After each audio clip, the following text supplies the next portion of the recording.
Yay. Woohoo! I look like butt today, but it's Sunday, so I'm allowed to look like butt. But like a nice butt, or like Oh. or like just a like a A saggy normal butt. Like what kind of butts can be nice? Oh, we're live, aren't we? Oh no. We are live. We are live and talking about butts. Well, I'm gonna tweet that. Where's the link to the stream?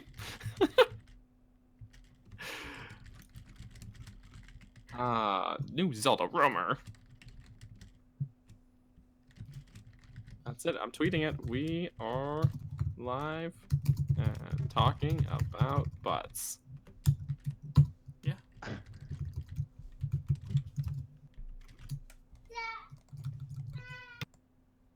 Child? All right. I think so.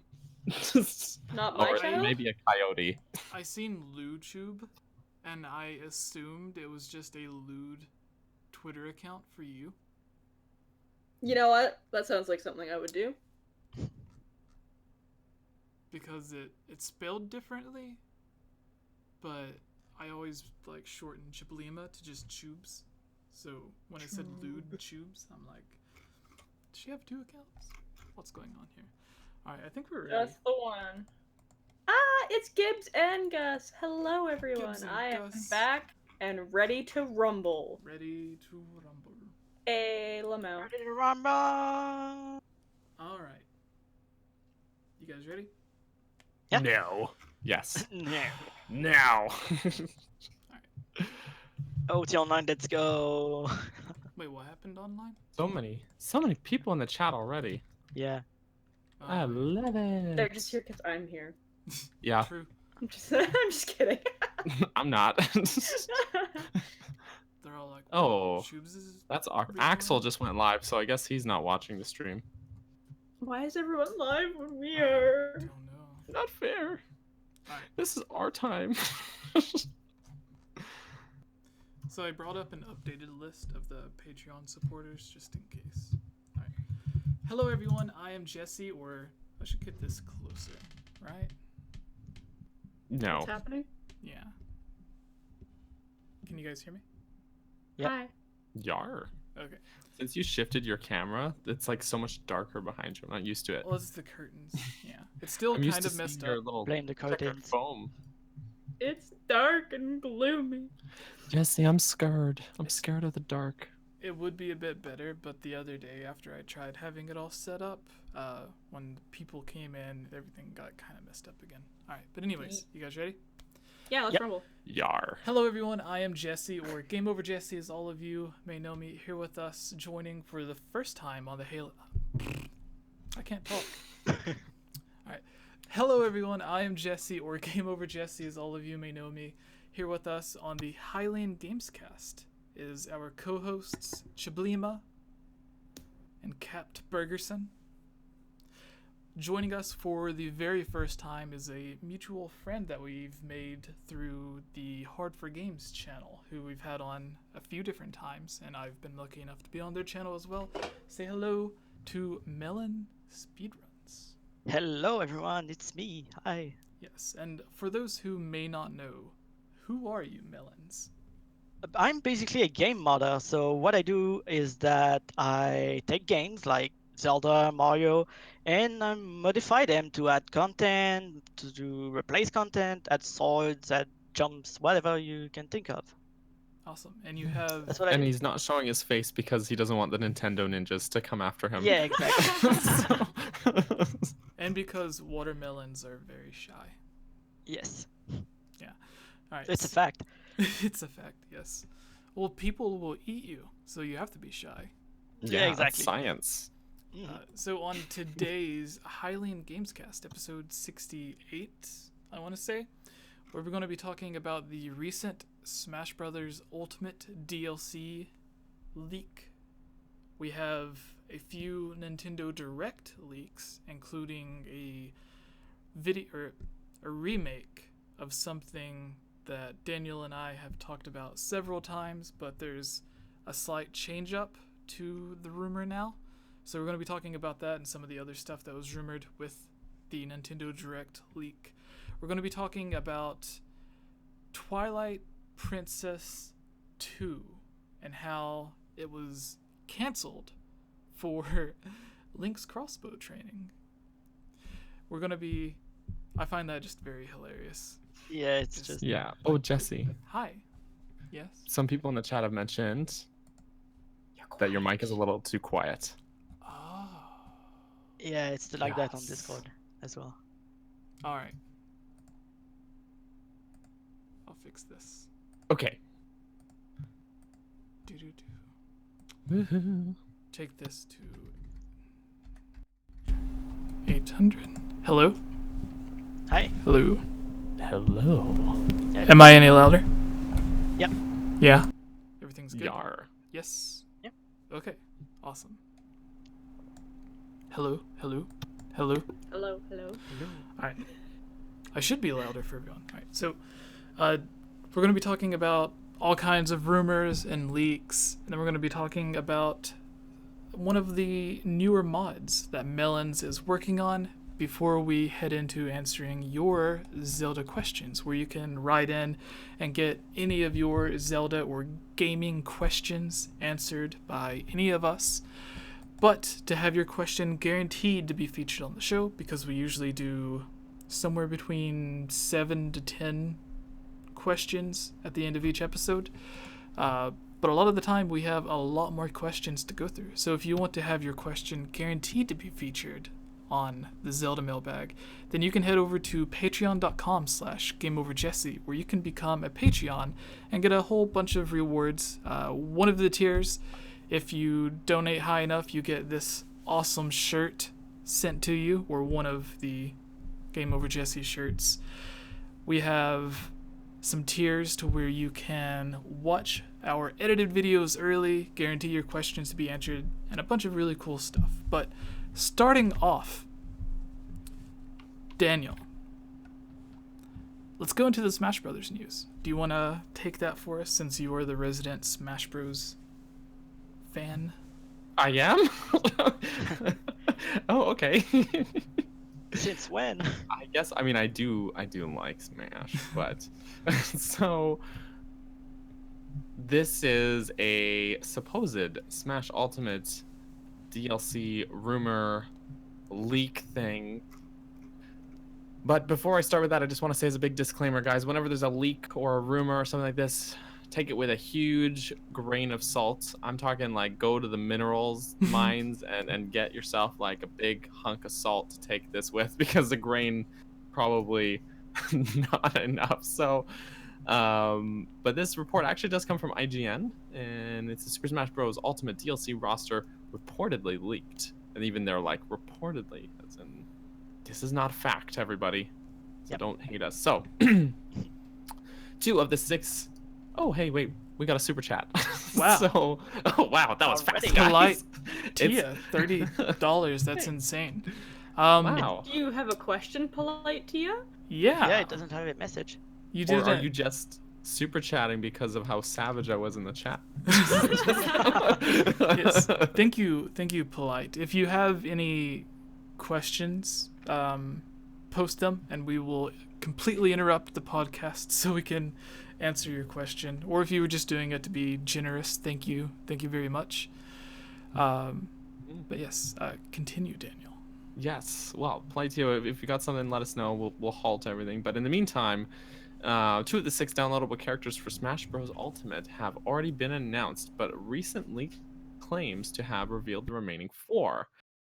Spoiler warning, though most definitely unconfirmed, these rumors could prove to spoil the identities of the unannounced fighters. So here we go. As reported by Gear Nuke, this unconfirmed rumor comes from Japanese forum site 5channel, which is more channels than 4chan. User Mr. Anonymous Desperate, which is a translation from his Japanese username, claims the 4 remaining fighters from Super Smash Bros. Ultimate are Erdrick, from Dragon Quest, Ryu Hayabusa from Ninja Gaiden. So, we'll have 2 Roys and 2 Ryos now. I- Steve, the default player from Minecraft, and the Doom guy, aka the Marine from the Doom series.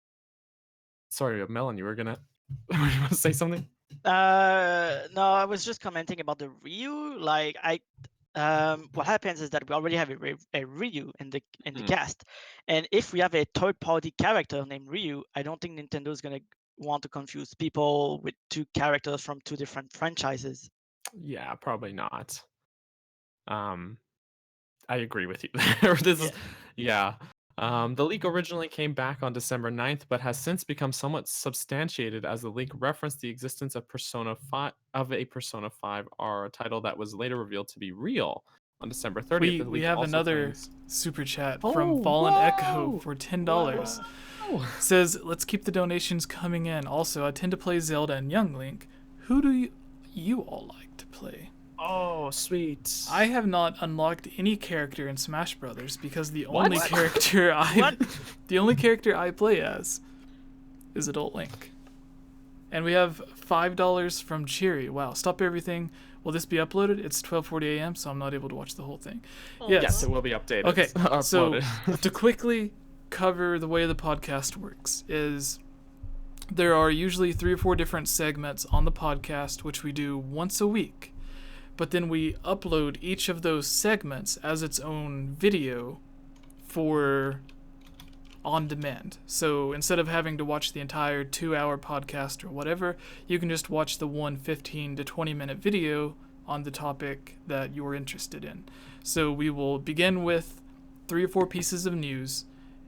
Then we will have our topic of discussion or an interview or something like that. And then we will answer the questions at the very end. And each of the news segments are uploaded as its own video the following days.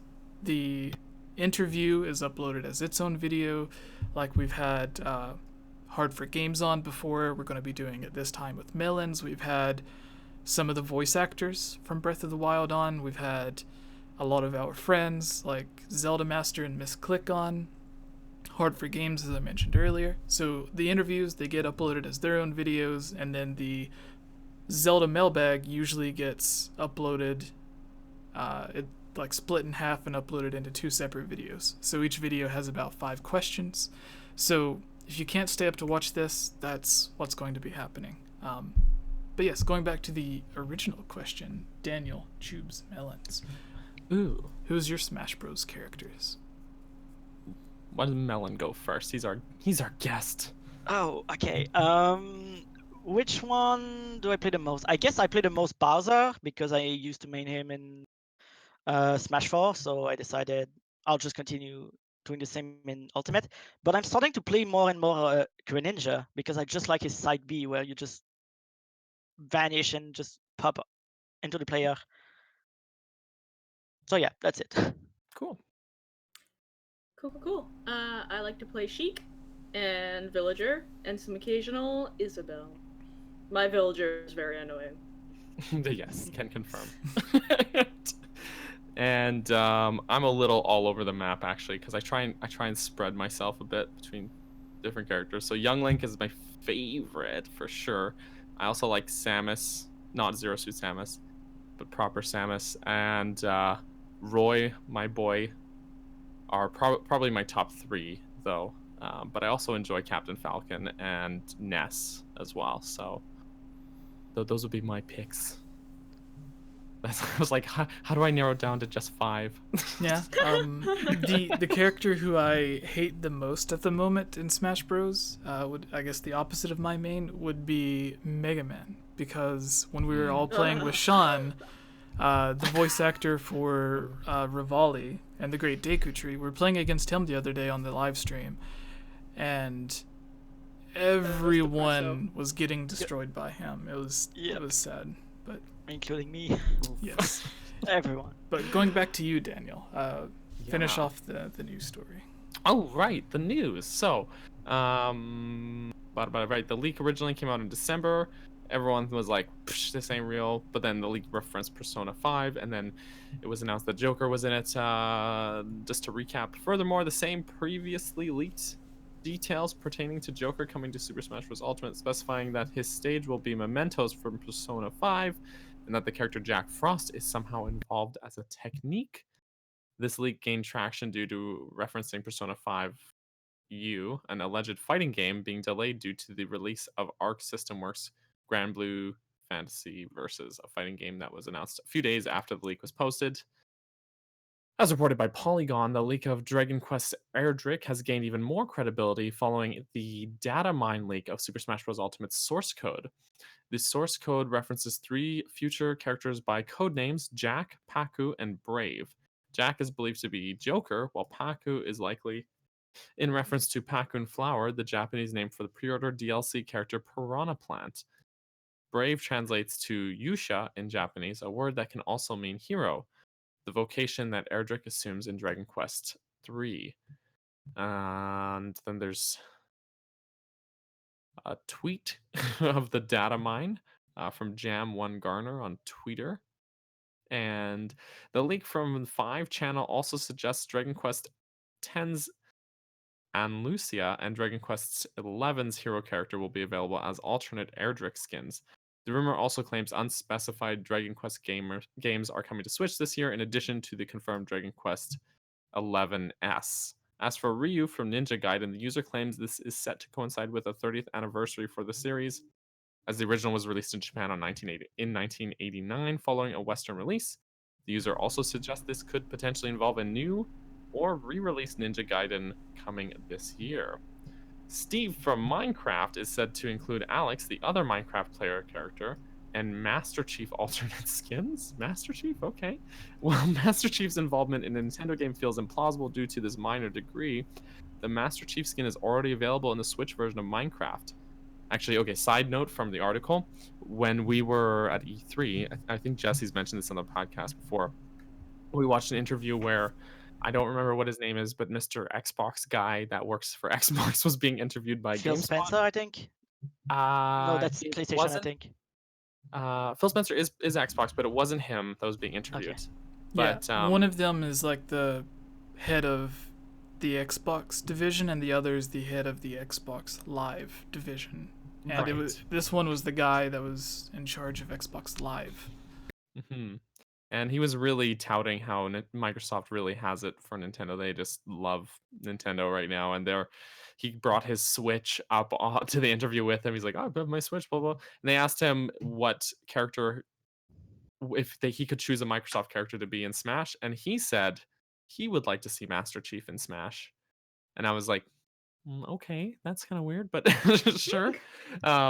So I guess I think Microsoft would allow it, although I just don't know if Sakurai would, because Because it's gone. yeah, because Sakurai has to be able to envision like the whole set before he adds it to the game. Apparently that's what he said in interviews, is his whole method is like he needs to sit down and be able to imagine a whole move set for that character. And I don't know how you could with Master Chief, but they made Snake work, so I don't know. Yes, but back to the article.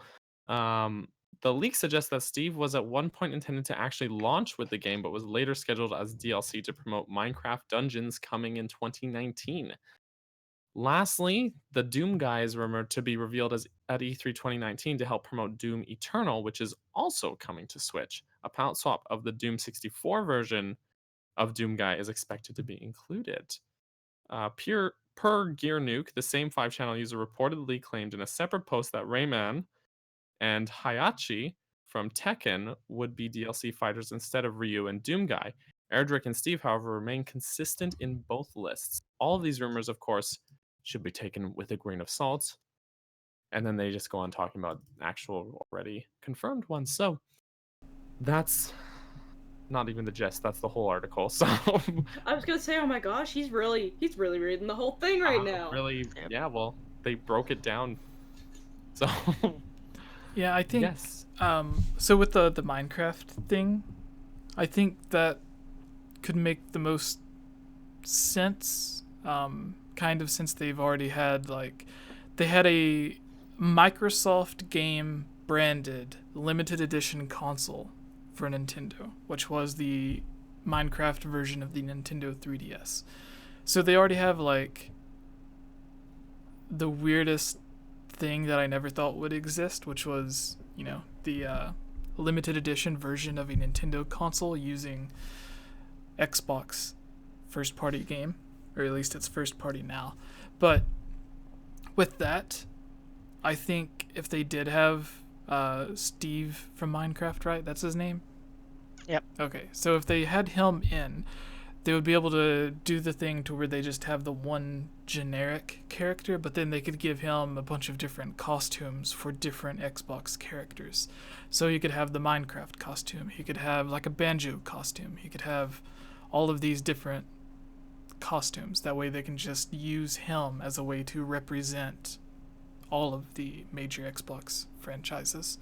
And then with Doom, the Doom guy, I could see them putting one of those characters in just because of all of the support that Bethesda has been showing for Nintendo Switch, putting all of their games in there.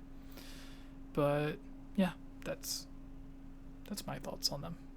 But what about you guys?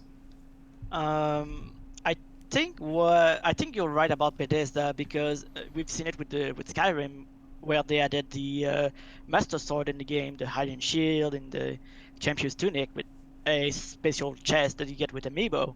So I think it's very likely that we're gonna get at least some kind of Bethesda reference. Maybe I don't think we're gonna get a character. I think we're gonna get maybe an assist trophy, kind of like Shovel Knight, but not a full character.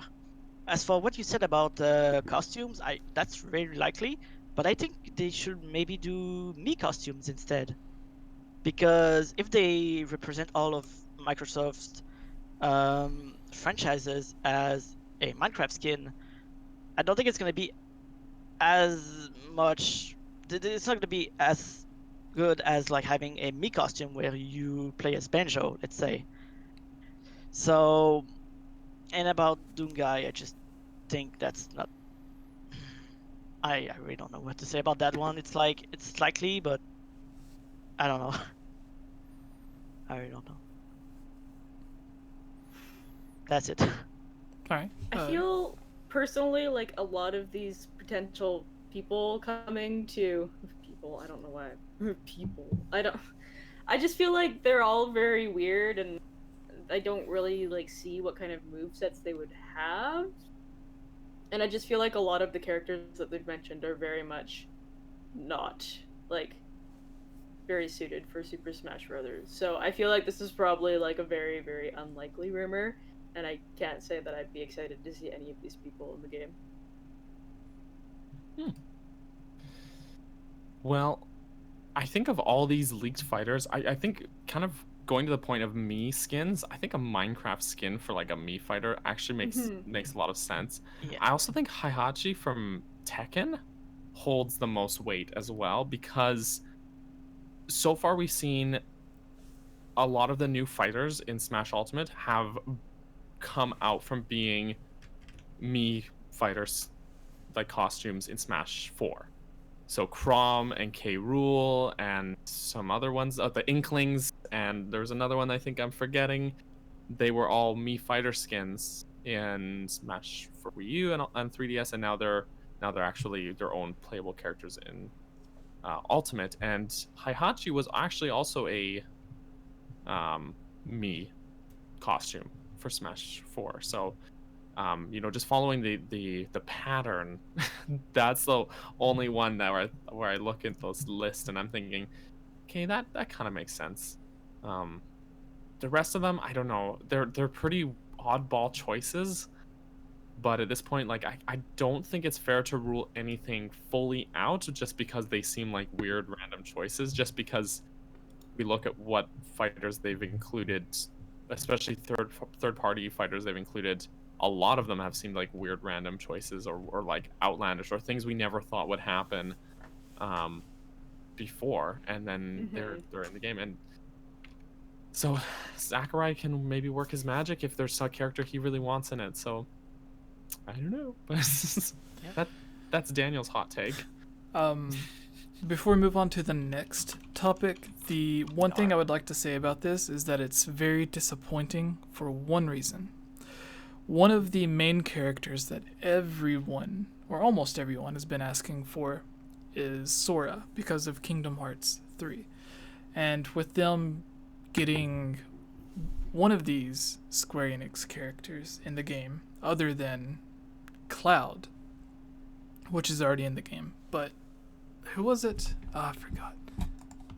Dragon Quest? Yeah, Dragon Quest. That's it. Right. So, with them getting a potential Dragon Quest character, that makes it so that any of the other DLC will most likely, like, they'll each probably be from their own different developers or publishers. So, with us getting one character from Square Enix already, that's going to take down the chances of getting Sora, which was a character that a lot of people did want. So I say, like, that's really the only bad thing that I could see coming from this, which I assumed it wasn't going to be the characters everyone wanted. I assumed it was just going to be characters that a lot of people did want, but were a little bit more obscure than, like, these main flagship characters. Maybe we'll get a Sora Mii costume with the Keyblade for the Mii sword fighter. Oh, yeah. I don't know. Oh, that'd be cool. Yeah, that would. Yeah. Mhm. So they don't have to get the copyright for the music if they do that. That's true. Alright, so I think we can move on to the next news story. Are you guys ready? Yeet. Yeah. We will just go into the Twilight Princess beta since it's fresh on my head. I couldn't find the exact quote, but which is weird. I think I actually have it written down for the video that I was writing last night. But anyways, hello everyone and welcome to the Hylian Gamescast. Also, for those who don't know, we tried doing new intros because, as I mentioned earlier, each video or each news story gets uploaded as its own different segment. So to make sure that the video just doesn't begin with us talking without letting everyone know exactly what it is, I tried doing little mini intros for, yeah. Also, we had 48 people watching when we did the intro before, and now we have 78. So hi, all the people watching. Yeah, Oh, we hello have 80 everyone. now. So, hello everyone, I am Jesse, or Game Over Jesse, for the Hylian Gamescast, episode 68, I believe. Here with us is Chiblima, Capt Bergerson, and Melon Speedruns. Hey. Today we're going to be talking about the cancelled Twilight Princess sequel, which didn't actually make it too far into development, but I was doing some research and I started reading back a lot of older Iwata Asks interviews where he goes through every time a new major game releases. Iwata gives an interview with a bunch of the directors. I began reading the Twilight Princess and the Skyward Sword one a few weeks ago, and then lately I read through the Link's Crossbow training, which is where this comes from. And basically, I'm sure everyone is aware of Twilight Princess and Link's Crossbow training. Link's Crossbow training basically taking the minigame segment from Twilight Princess and creating a full game out of it. But apparently, during the Iwata Asks, I believe, Miyamoto mentions that it originally began as a full-fledged Majora's Mask style sequel to Twilight Princess that would have just reused a lot of the same assets and stuff to quickly make a sequel. But then they had already released Twilight Princess on the Wii and the Gamecube at the same time, or one was a week after the other.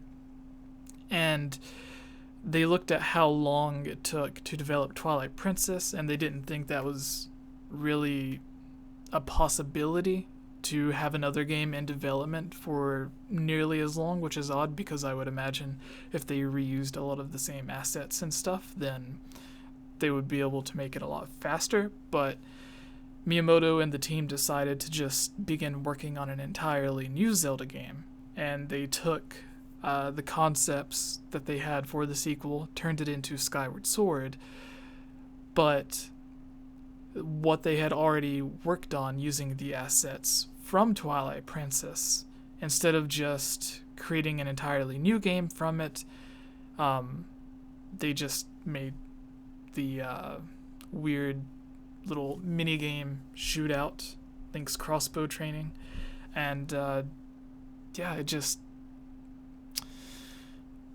I want to say that it sucks because we didn't get the Twilight Princess sequel that I'm sure a lot of people wanted. It made sense at the time because Twilight Princess was the most successful until Breath of the Wild, I think. It was the most successful Zelda game. But because it was canceled, we ended up getting Skyward Sword, which a lot of people has issues with, but I think it's really great. But specifically with the Twilight Princess sequel, I think it would have been something that a lot of people would have liked, especially with my head canon or what I imagine a Twilight Princess sequel would be. It would be, since Ocarina of Time and Twilight Princess were kind of the same structure wise, like you are raised in the forest area, then you beat the forest dungeon, you go to the fire dungeon, you go to the water dungeon. It kind of repeats a similar formula with Ocarina of Time and Twilight Princess. So I thought, or I always imagined, a sequel to Twilight Princess would do something similar to where Link leaves Hyrule to go searching for his friend Navi, or Navi. I don't know how you pronounce. Yeah. So where the hero of time sets out after defeating Ganon to search for his friend, I imagine the Twilight Princess sequel would likely do the same, to where the Twilight Princess Link, after losing Midna and defeating Ganondorf, he sets out to find a way to meet up with Midna once again. So that's what I imagine the sequel will do. But since we don't really have any information on what this sequel could have been, I just want to know what your guys' thoughts is on the potential for a Twilight Princess sequel, it being canceled in favor of Link's crossbow training and Skyward Sword, and what kind of sequel you would personally like to see. So, starting with you, Daniel. Well, first, it's kind of funny, the last few podcasts, the topic has been almost like a rehash of... Nintendo has this sort of cycle of canceling sequels for their Zelda games now, because we talked before about how they were going to make like a Wind Waker sequel, and that got canceled, and they were going to make an Ocarina of Time sequel, and that got canceled, and both of those ended up becoming Twilight Princess in the end, and then now we know they were going to make a Twilight Princess sequel, and that got canceled as well. So it's just kind of funny seeing, I guess, Nintendo, they're like, oh, what can we pick up from here? And then they're like, what if people haven't played this one? Maybe we should just make a new one. like Yeah. I don't know. It's kind of funny, and I know that diehards are all like, "Oh, I really want that direct sequel," but ultimately there is that level of accessibility. If you've never played certain Zelda games, you can kind of jump in anywhere. I don't know. It's always hard to imagine, because like we probably wouldn't have gotten Skyward Sword if they had followed through with that, and that game is very it's a lot of fun playing it, and from like a lore perspective, it's a lot of information that way too. And I really like how it's very lore heavy and really very a very deep story compared to games prior to it. Not to say that the games before didn't have stories or anything, but I appreciate Skyward Sword for what it is, and I have a kind of imagining the timeline as it is now without it. Also, I confessed on a previous podcast, I really like Link's crossbow training. That's my guilty pleasure Zelda game. So it's my guilty pleasure. It's like Kayla and Sour Keys. So Yeah, they're like way over there. I can't reach them anymore. No, You so ever see me like crawling over? I'm going for sour keys. the interesting thing about Link's crossbow training is that it was based off of that one segment in Twilight Princess, but in the Iwata Asks Twilight Princess interview, there is a segment where they talk about the developer who came up with the idea for that segment, the old Western style shootout. Originally, it was an optional. Well, okay, first off, in the game, it's mandatory that you have to do that because you need the Ancient Sky book from Impaz. But with Sparkling Cyanide just donated, we'll get to that in just a second. while I got this fresh on my mind because I don't want to forget this. But so as it is now, it's a mandatory segment. Originally, it was going to be an optional minigame. Like most Zelda games have tons and tons of optional minigames or optional side quests. It was just going to be like that. But they enjoyed it so much that they made it mandatory that you have to play it because they all liked it so much. So they ended up changing a huge portion of the game around so it would fit in the story and make sense for you to do that. So they made it part of the Ancient Sky quest to get to the city in the sky and be able to read the old language and everything, to where originally it was just going to be completely optional. You could have played through the entire game without even seeing it, which is odd because it's such a crucial part of the quest now, because you run into one of the only confirmed Sheikah members. You learned that the lost city or the secret village, hidden village, whatever it's called, is the old Kakariko. But it's not located anywhere near the old Kakariko was from Ocarina of Time. So originally, the Kakariko village that we know now was the original Kakariko village, but because they wanted to make it mandatory that you have to go to this place, they ended up making the hidden village the old Kakariko. So they completely changed the geography, the story, the back lore, and everything of the game, just so people would have to play this minigame. That was originally just optional, and before that it wasn't even a part of the game, because the original person that created the idea was almost embarrassed by it because it had nothing to do with the Zelda. It was just a fun thing that he made, and he wasn't sure if people, what they would think about the idea. So it was a similar situation to Aonuma, where he said that he woke up delirious, confused, not knowing where he was at, and then he went into work. Yeah, and then he went to work the next day and was like, hey, what if we made Link wake up as a wolf in Twilight Princess at the beginning? And then Miyamoto's like, that would be boring. Who wants to stare at a wolf's butt the entire game? So then they Accurate. then they came up with the idea of Midna. So there's these things that are just crazy ideas that people have that end up completely changing the game, because if he wouldn't have woken up confused or disoriented, he wouldn't have came up with the idea to have Wolf Link. If they wouldn't have had Wolf Link, there would have been no Midna, because Midna was only created so that you would have someone to look at while running around as Wolf Link, and you wouldn't just be staring at the wolf's butt the entire time. So it's very interesting. But anyways, back to you, Daniel. I just wanted to bring that in. For sure. Sorry. Let's Sparkling talk about Cyanide says, I enjoy your Sunday evening podcasts every week like clockwork. I feel as if you're all good friends when I watch. Thanks for some of your time. Thank you, Sparkling. That means a lot. Gibbs also let them know we are good friends. Yeah. Yeah. Except Ilya, that's why we kicked her out this week. Yep. We replaced her with the odd one out. we replaced her with the Melons. Yep. No, but good for good for Aonuma waking up delirious. I still find that story Thinking interesting. about wolf bots. Yeah. Yeah. It's like, why? But Daniel, continue. I'm gonna go do something really quick, but I'll be back before you guys finish. I'll just be like 30 seconds. So after Daniel, just keep going talking about it, and then I'll be back. Oh, okay. No pressure, Daniel. He's probably going to shower. He's gonna have a quick like 5 He's minute gonna shower. just have a quick shower. Right. So, which part did we not cover already, though? We were just talking about our thoughts about the Twilight Princess, and I think you had gotten as Yeah, far I as think- being like, I really liked Link's crossbow trick. That was, Yeah, before that you was my booed jam, at and then we all started booing you. Yeah, no, I mean that was pretty much all I had to really contribute. I mean,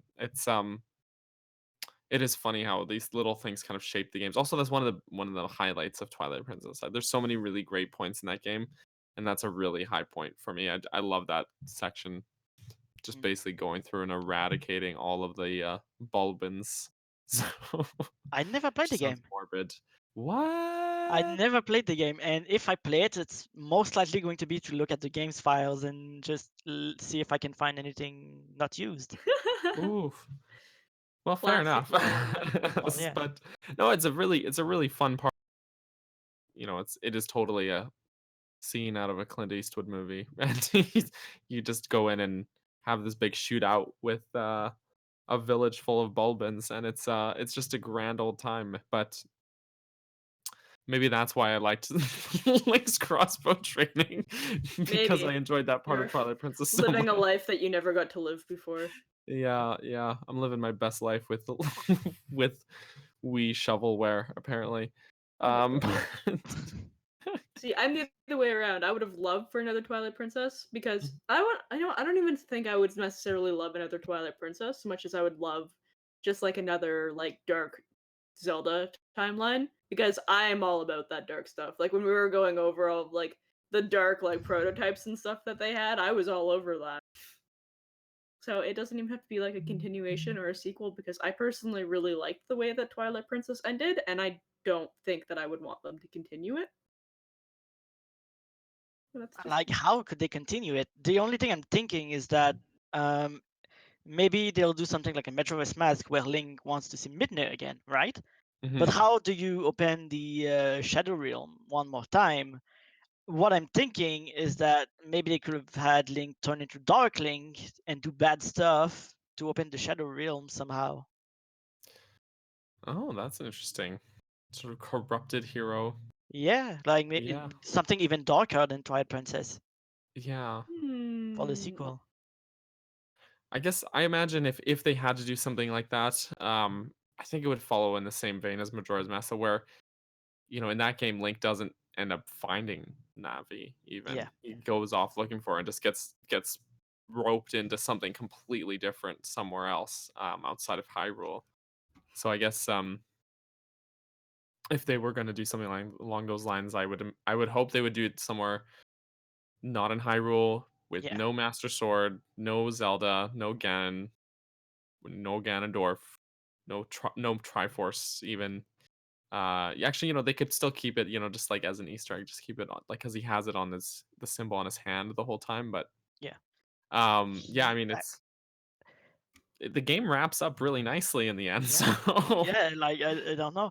Did you know that at the ending of OT, if you look at Link's hand when he enters the courtyard, you can see the Triforce on his hand, hmm Hmm. and that's something you don't normally see on the N64 with the horrible quality. true.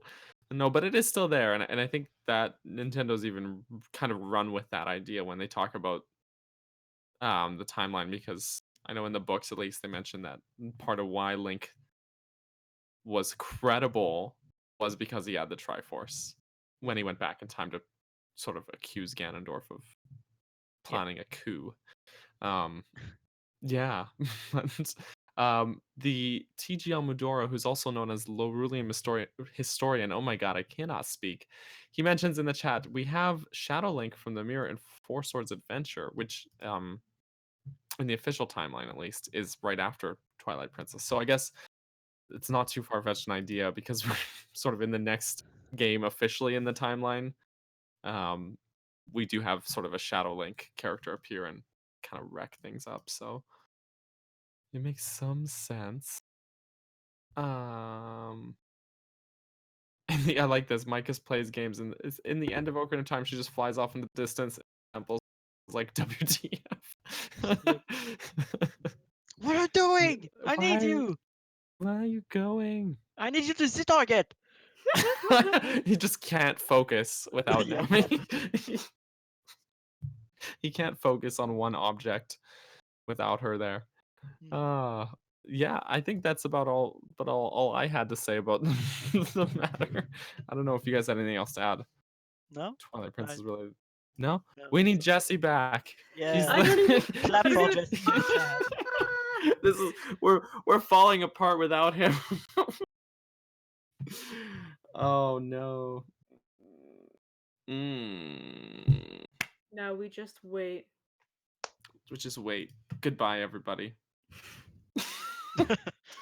He gone. No, I'm kidding. You don't have the power to end the podcast. I can't. You basically like goodbye, everyone leaves. Bye. Aggressively Bye. exits The Discord stream chat. stays online. Oh. Bu- bu- bu- bu- I have an unrelated question. What are the shrines Okay. name or the shrine names based off of in Breath of the Wild?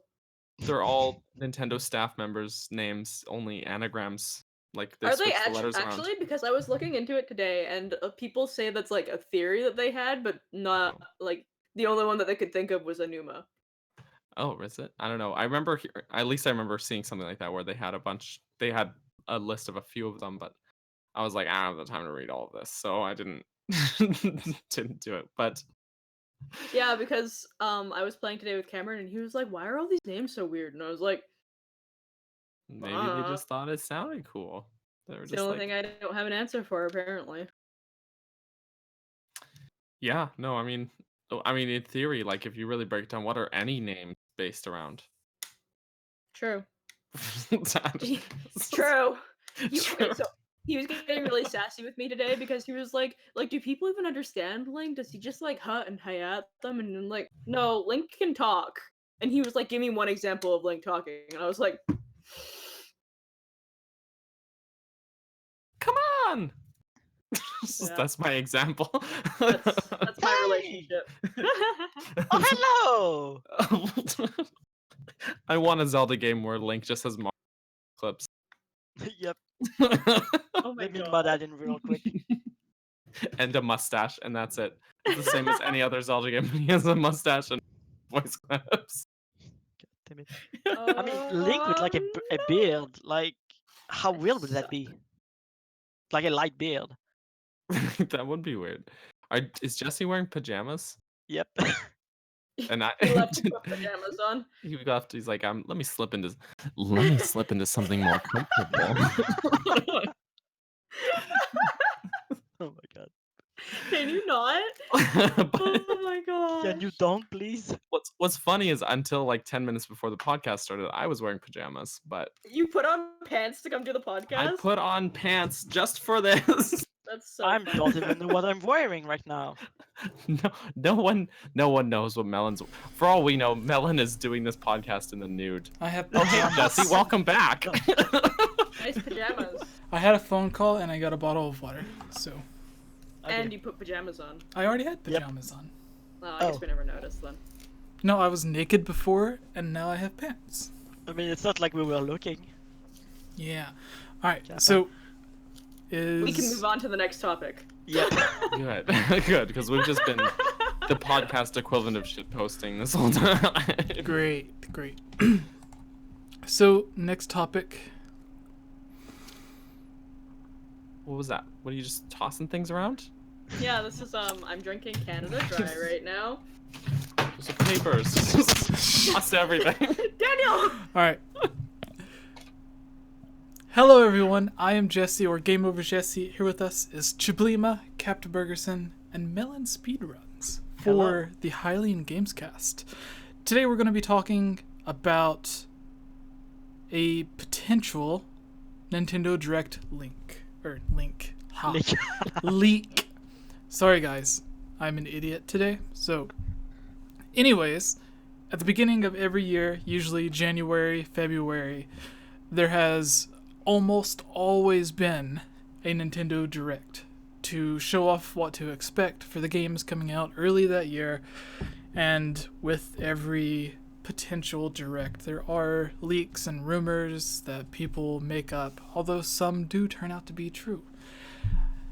So today, I want to ask you guys, with the Nintendo Direct almost inevitably happening, but not necessarily knowing what is going to be in it, what are some things that you actually expect to be released? And then, if we have time, we will cover the Link's Reawakening rumor that is a part of this Direct, which, of course, the leak also referenced Link's Reawakening, the weird sequel, A Link Between Worlds style remake of Link's Awakening, we have Super Mario Deluxe, Super Mario Bros. U Deluxe, Deluxe. whatever they're going to be calling it for the Switch. And some other games like Luigi's Mansion 3 were also part of the leak. But Tubes actually made a good point earlier that the Mario game's releasing in just like 5 days from now. Finger guns? Yeah, finger Really? guns, because Tubes pointed this out. You know, I gotta. Oh. Yeah, okay. Oh, we got $2 from Garrett. Thank you, Garrett. Thank you, Garrett. Yes. Woohoo! So, with someone in the chat, Ashley, are you for real? Twilight Princess 2 has been canceled? Well, it was canceled like 12 years ago. What kind of clickbait 15 title do we years have ago. here? It says New Zelda rumor, which is what we're talking about now. Twilight Princess sequel canceled, which is what we talked about previously. Clickbait. And it's not clickbait. It's You literally need to mention it 12 years ago. it's literally exactly what we're talking about. I think people are just are conflating the two, like saying that, thinking maybe that is the new Zelda rumor. Oh. Not that there is a new Zelda rumor, and then we're Yeah, also going it's to talk like- about this thing, and then we're also going to talk about this thing. No, that's A why new there are game that was commas gonna there, happen, but guys. Don't got you know? canceled. I realize the commas indicate that, but not everyone may. And I think that if someone thinks that Twilight Princess sequel is canceled because of the Smash leak, that's a new Zelda rumor. I was So, about to say the exact Garrett's- same Garrett has a question. Yeah. Hey Garrett's Jesse, question. I have a question for you.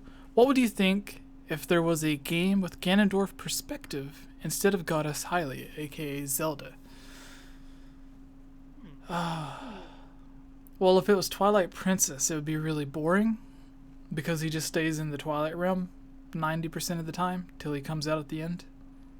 Yeah. But a game Ocarina like of Time, he'd just be like riding around harassing Link all the time. Ocarina of And feeding Gorons to a dragon. Yeah, But- Ocarina of Time would be the most interesting though, because then you get Yeah. to see him curse the Deku Tree, block off Dodongo's cavern, get a fish Yeah, really Ganon sick. was a busy guy in Ocarina of Time. Mm. What Well, if? he was busy, and then he just chilled for a few years, and then he was busy again. But what if they made a game where Link's best buddy is like Ganondorf, like they do sword fights together and everything, and at the end he just like I don't know, something happens and Ganondorf turns evil, and that's how it all started. I would like that. If like it would almost be the opposite of Groose, to where Groose started out as like the big bully and then turned into a friend. So Yeah. if like there was a character who started out as a close friend, but then they ended up being evil. Yeah. That would be interesting. Almost like the. Is it the girl that you save in the Dark World in A Link to the Past ends up being the boss of that dungeon? Yeah, but I don't think she just became evil like suddenly when walking in the room. No, It like was that. just That was a big trick. Disguise. Yeah. He was Yeah. disguised. But it still But no, reminds it me would of be that. neat. Or if anyone's watched The Flash season 2, it's I haven't. yeah. And Sorry. Jesse. The crickets. No, it's one of my favorite shows. Basically, like there's a new bad guy that shows up, but then there's also a new good guy that shows up, and it turns out the good guy was the bad guy the whole time. You just don't Oh my find out until like the end. Yeah. What a twist. Yeah. So, anyways, yeah, that's our thoughts. Melons, did you?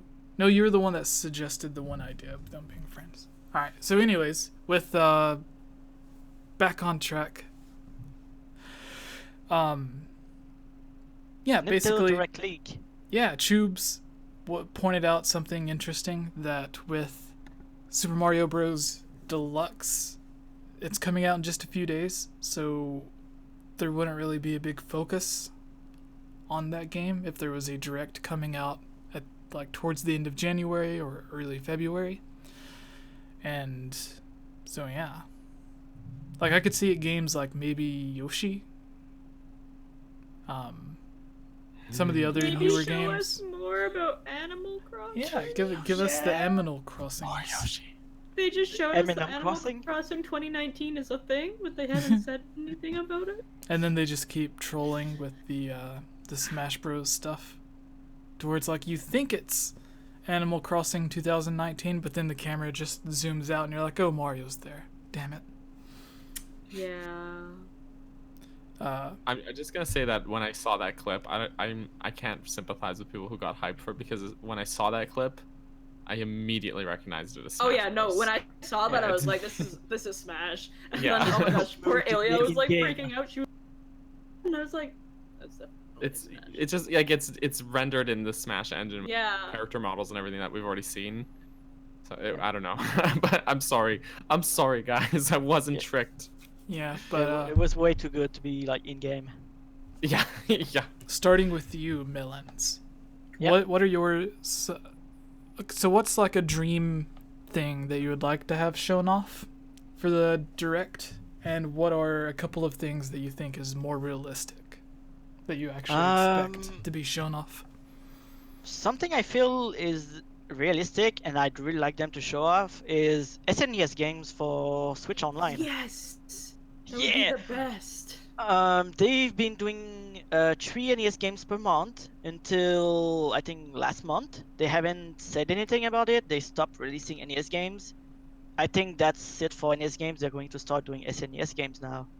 And then maybe next year we'll get Game Boy games, and then the next year N64 games. Please, Nintendo. SNES has all of the good multiplayer. Listen games. to our boy. Though we'll get A Link to the Past in 2 years. It's gonna be the last Yes. game they add. Please, Nintendo. The thing is, I've been saying this pretty much since the Switch and the Wii U both had this. The button layout on the Switch and the Wii U is the exact same as the Super Nintendo controller layout. The games would translate over so well. Mhm. Please give me Super Nintendo games. I love the They Super already have the Nintendo so emulator much. they made for the SNES Classic. Yeah. And I love it. The collection of games on there is great. If they do an offload of a handful of Super Nintendo And special games. editions too, with save states, Mm. like they do on the NES. Yeet. Nintendo, listen to Melon. Yep. Listen to me, I mod your games. Listen to me. Oh, yep. Jesse zoned out. No, Jesse looks like I'm- he just saw a ghost. I'm letting you guys talk But about... something I'd like them to show is Animal Crossing. Like, definitely Animal Crossing, but it's not gonna happen. What about Metroid? Uh, Metroid Prime 4. Please, Nintendo. I don't think so. I can at least say with Animal Crossing, this is the only game where they've given us a lesson. Metroid Prime 4. Somehow, Yeah. because with the Metroid Prime 4, at least we got a title splash. Like, Well, we got the same with Animal Crossing. Yeah, we got the same with Animal they- Crossing. did We they- actually oh, probably got more with Animal Crossing because we know that Tom Nook is coming back into the picture. He's gonna Oh, jeez. like rip our wallet again. Yes, rip my wallet all the time. Anyways, Metroid Prime 4, we've had nothing since whenever they released the title screen without even the subtitle. Just Metroid Prime 4. They didn't even say what the subtitle is. So, Nintendo, please, thank you. I don't think they'll show Yoshi, even though I was just pining for it a moment ago. But they've already shown a lot of Yoshi's Crafted World gameplay Yeah. and stuff, and Treehouse Directs live thingamajiggers. So it's Metroid time. It's 2019. Please. Okay. For me, unlikely would be wanting a WarioWare for Nintendo Switch, because I know that they just recently did one for the 3DS and 2DS. And I would just really like for there to be one on Nintendo Switch because it's such a fun party game. And then the other one is I really want to hear, even if it's nothing about like the next Animal Crossing, but maybe hinting towards about them doing like a limited edition Animal Crossing bundle, because that to me is the only way that I would actually buy myself a console. Like I haven't yet, and so if they did an Animal Crossing bundle, which I think that they might Mhm. because they had one for DS. Yeah. So Yeah, and they've been doing a lot of those Switch bundles. They had the Pokemon Oh. and Smash ones, and Oh. Splatoon controllers and Joy-Cons. And they even had ARMS as well, and ARMS was a They- terrible oh, yeah. game. yeah, and arms with the ugly yellow ones. Sorry, Yeah. Jesse. And- What if they do an Animal Crossing bundle with a Switch Pro or whatever that ends up being, if it's true. Just don't even talk about the Switch Pro. I'm not ready for that yet. Okay, sure. That'd be good for me because I haven't bought one, but I feel like I would have a hard time explaining that to a lot of people that just bought theirs. I feel like there's such a disconnect though. Like if you think about games people would want for the Switch Pro, I just feel like Animal Crossing is not the game. No, Can you it imagine? needs that 60 frames. Yeah. Oh my gosh. Like the world is so vast. I ain't that- fishing without 60 frames per second. And without a clear 1080p picture, how are you supposed to see the fishing line? Yeah, exactly. Like it's so thin it would just It's all blend attention in. to detail. Oh my goodness. I need my individual grass blades for Animal Crossing. Yeah. Just play Breath of the Wild. Ooh, I know, it's so good. Oof. Oof, I love that game too much. Yeah, but I don't know. I do feel like a Switch bundle would it makes sense that they would do that. They've been doing a lot of those lately, and I know Animal Crossing has a cult following, so they would that's a console I feel like would move systems. If Zelda and Mario Kart and Smash couldn't do it, I feel like Animal Crossing will finally will be the game to move systems for some people. Oh, and Pokemon as well. I guess Oh, we already yeah. did that. But we got another super chat. Oh. $5 from another Fallen Echo. Didn't he already give us a super chat today? But Wow. Aww. Fallen Echo. What's love. it say, Daniel? Fallen Echo says, "What are your all's hopes for the new Zelda? Do you like the format of Breath of the Wild? I personally hope for more attention to story, but I do love the freedom.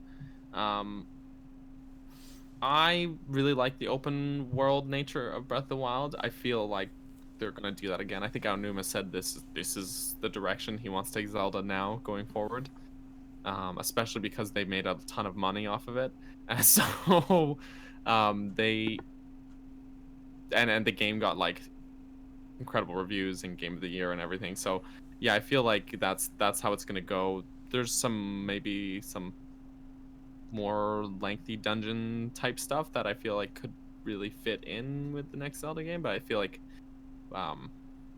that's just something I've said 100 times that bit there. So I don't have any other expectations.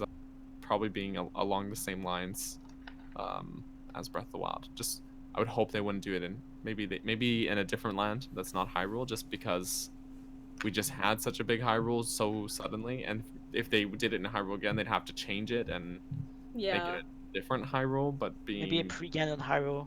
yeah, but then I feel like it wouldn't be as interesting just kind of retreading the exact same Yeah. landscape again. So if they just put it somewhere else, that's good. So Yeah. Mhm. So to tie his question in with the Link's reawakening rumor, A Link Between Worlds was the first, or not the first, but the last traditional new Zelda game they released before Breath of the Wild. And some of the stuff that they experimented with in A Link Between Worlds, we've seen expanded on in Breath of the Wild. And by that I mean there were no real items found within the dungeons in A Link Between Worlds. You were able to get everything from the beginning almost, which is what Breath of the Wild does, to where you can get all of the runes from the very beginning, and then you can just use those runes inside the dungeons in the same way that you could get almost any item at the beginning of A Link Between Worlds, and then you would just use those items while you were in the dungeon. So I think if they end up if they do end up making Link's Reawakening this rumored game, then whatever experimental type stuff that we see that's new to that game, I think we can expect it to be expanded on in whatever the next Breath of the Wild follow-up is. But as in terms of the way that the game was structured, I would really like to see it somewhere between Ocarina of Time and Breath of the Wild. So you do have the traditional dungeons and everything, but you still have the giant open world of Breath of the Wild. But Melons, since you are our guest, you go next, and then we can end it with Tubes. Okay, so what am I expecting from a new Breath of the Wild, basically? More stealth. Like, to be honest, I really want to sneak behind enemies and just in a way that like makes more like Skyrim, basically, where there are some quests that are more quests that are stealth based. Like we have the one in the Yiga clan. Spoilers, by the way. That was really cool, but I feel like there should be more opportunities to stealth because right now in Breath of the Wild, the only way you can stealth is just like going to a camp, go behind the enemy, hit Y, and that's it. So maybe throwing some potions or like some smoke to just like attract the enemy somewhere and then like kill them. That could be cool. No, I totally agree. Because I mean, other than where it's mandatory with a couple quests or whatever, I almost never sneak in Breath of the Wild. I almost fully just go in. I was gonna say guns a blazing, but I not minus the guns. Almost fully just leap in, do the midair bow. It's not really a flurry rush, but you know the little time slowing technique with your bow in midair, and just pretty much spam flurry rushes and stuff, and just go in like with full force instead of stealth, because there's no, other than getting your first hit in, there's no advantage to going in with a stealth They just approach. all see you at the same time. Exactly. So it's that is something that if they expanded upon would be really cool, I think. Mhm. Mm-hmm. What about you, Chu? You're muted, I think. that like that reach forward to unmute, and I'm just Oof. oof. What was I saying? Oh, I'm the least stealthy person, so I did not. Stealth isn't my thing. I do Yeah, not but we're sneak. talking about video games, not real life. I'm not stealthy in video games either. Oh, okay. Just both. I'm the person that runs into matches with like a grenade launcher or something crazy like that, just to draw attention to myself. That's just how I am.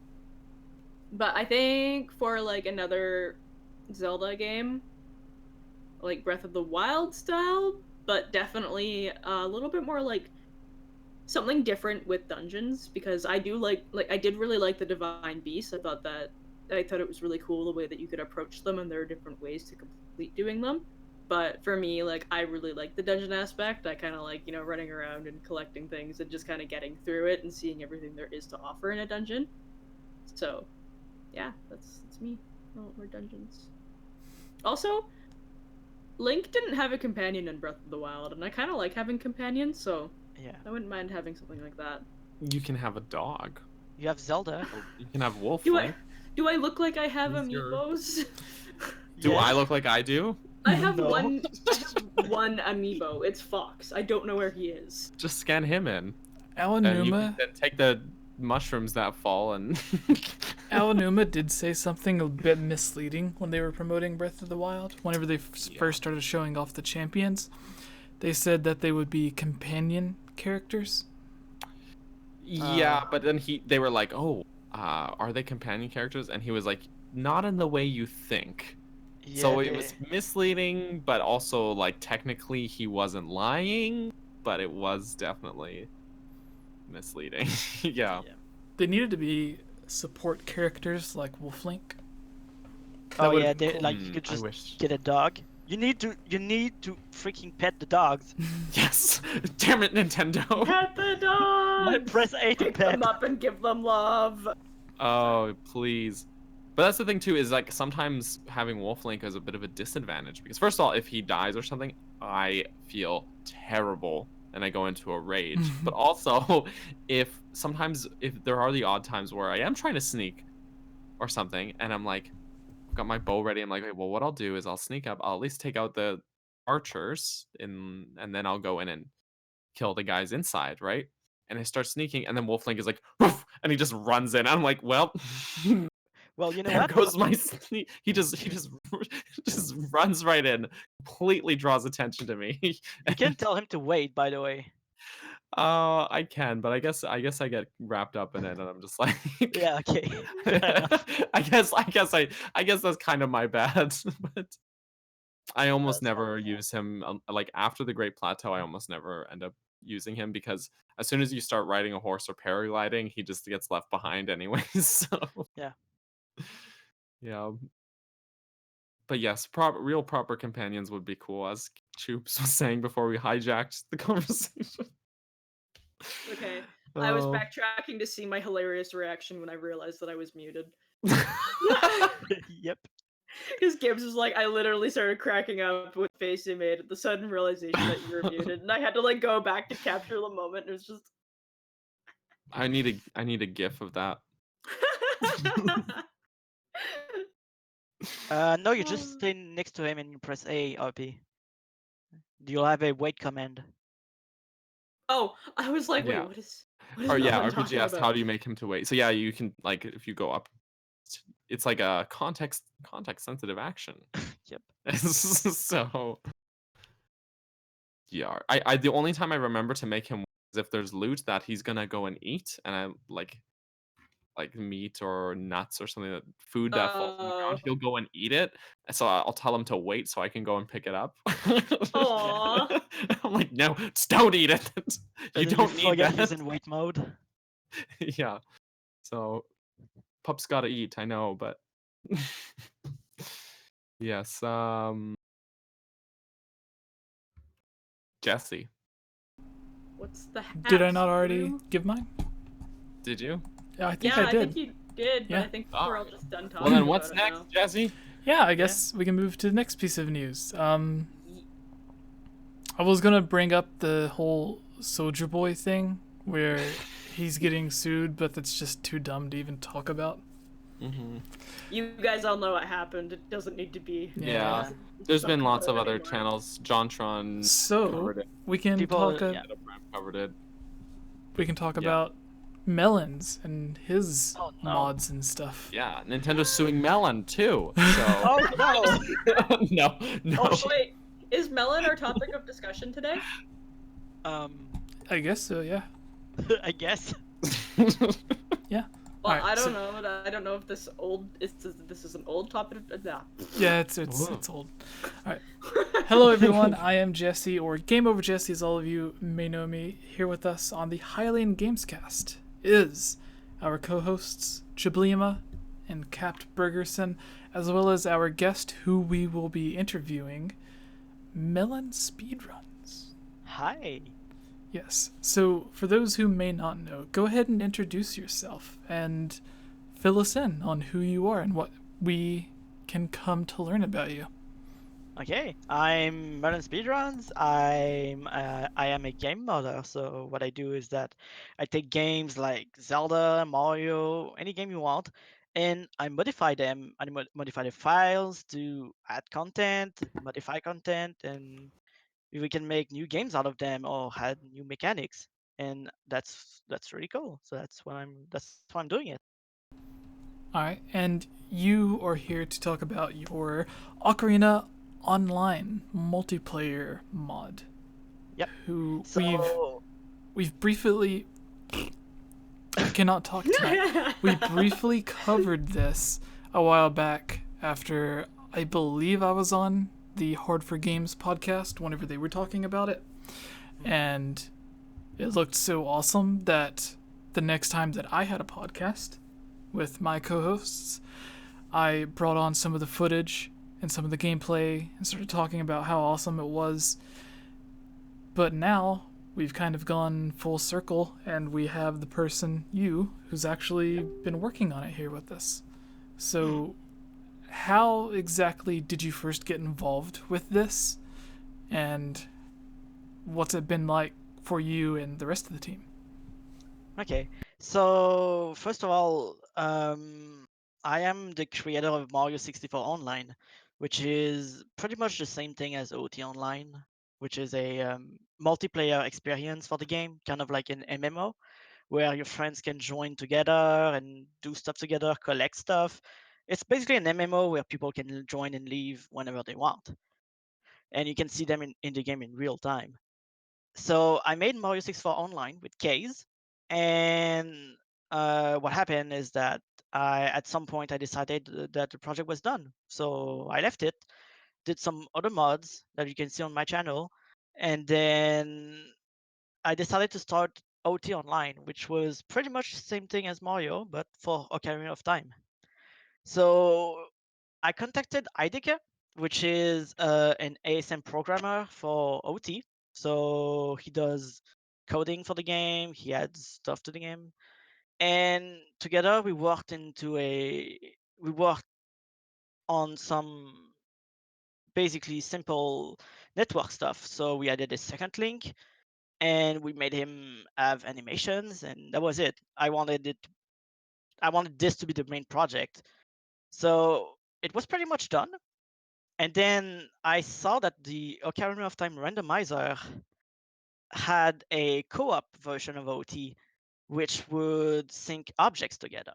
And I wanted to do that as well for OT Online. So I contacted the dev, but I contacted the wrong dev. And that person, which was Den of Lions, ended up being the most important piece of OT Online.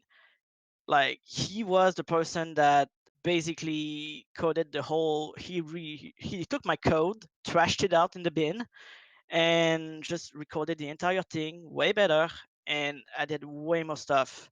So now we not only have the link synced, but we also have the objects thing. So if I kill a Skulltula, you're gonna see the Skulltula dead. If I open a chest, you're gonna see the chest open. If I burn this web, you're gonna fall with me down the hole in the Deku tree. So this is all possible because of him, and I'm gonna mention also the other people. There's Clank, which made the spawning code so that we can have a custom link in every map, and we have Idika, which made the puppet, which is the fake link, if you would say so, and we have Psyhead, which is the main tester, which always breaks stuff. And yeah, that's pretty much how the project came to be what it is today. All right, so That is so funny that it was totally an accident that you found this other person. Yeah. the thing that I was going to mention is that before, whenever Hard for Games shown it off, and you kind of mentioned this before the enemies and everything were synced up, you would be able to see the other Link running around in your world. But if they killed a Tektite, then that Tektite would still be hopping around in your world, because it's almost as if they were a ghost running around in your world. You could still see them, what they're doing and everything, but what they did wouldn't necessarily affect your game. But now you've synced it up so that you affect each other's worlds, right? Well, think about it this way.